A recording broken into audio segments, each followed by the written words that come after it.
पुरानी कहावत है, लालच बुरी बला है। ऐसा ही हाल थाना गौरेला अंतर्गत ग्राम कन्हारी के रहवासी हरिप्रसाद कश्यप के साथ हुआ, जिन्हें नागमणि का लालच देकर ठगों ने 15 लाख रुपए का चूना लगा दिया। दरअसल गौरेला पिंडा मरवाही जिले के गौरेला थाने में 15 लाख रुपए की धोखाधड़ी का मामला सामने आया है, जहां जालसाज लोगों ने थाना गौरेला अंतर्गत ग्राम कन्हारी निवासी हरिप्रसाद कश्यप को अपना शिकार बनाया है। रुपए ऐंठने वाले लोगों ने पहले टॉवर लगाने के नाम पर 11,000 रुपए प्रति माह और 1 लाख एग्रीमेंट की बात कहकर प्रार्थी को पहले अपने झांसे में लिया। इसके बाद योजनाबद्ध तरीके से प्रार्थी से 15 लाख रुपए की ठगी कर डाली।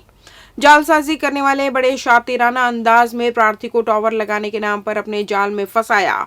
इसके बाद ठगों ने अपने पास नागमणि होने का दावा करते हुए उसे 30 लाख रुपए में बेचने की बात कही, जिसके बाद प्रार्थी के द्वारा नागमणि की आधी कीमत 15 लाख रुपए जालसाजी करने वालों को दे दी गई। इसके एवज में ठगों ने प्रार्थी को एक बैग दिया, जिसमें रखी डिब्बी में नागमणि होने की बात कही और इसे बाद में खोलने की विधि को बाद में बताने को कहकर ठग फरार हो गए। किंतु कुछ समय बाद बैग को खोलने पर उसमें से रुई निकली। अपने आप को ठगे जाने के बाद हरिप्रसाद कश्यप ने गौरेला थाने में अज्ञात लोगों के खिलाफ शिकायत दर्ज कर मामले में अपराध पंजीबद्ध करके आरोपियों की तफ्तीश की जा रही है।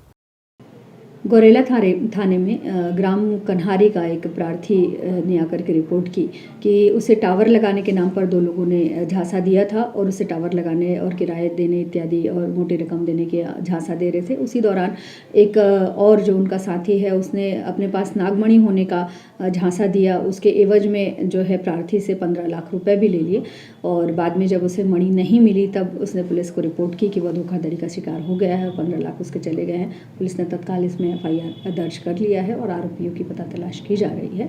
आपके माध्यम से मैं अपील करना चाहूँगी कि इस प्रकार के किसी भी धोखे में ना आए, ना ही टावर लगाने के नाम पर, ना ही इस प्रकार के किसी गड़े हुए धन, नागमणि इत्यादि के चक्कर में, या अन्य किसी भी प्रकार के बैंक फ्रॉड, LIC ऑफिसर या कुछ भी बन के अगर आपसे कुछ डिटेल मांगी जाती है या धनराशि मांगी जाती है।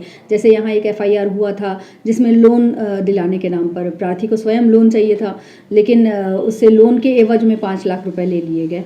तो इस प्रकार अलग अलग फ्रॉड के तरीके हैं, उन सभी से बचें और किसी भी तरीके से अपने संचित धन को इस प्रकार से व्यर्थ न जाने दें।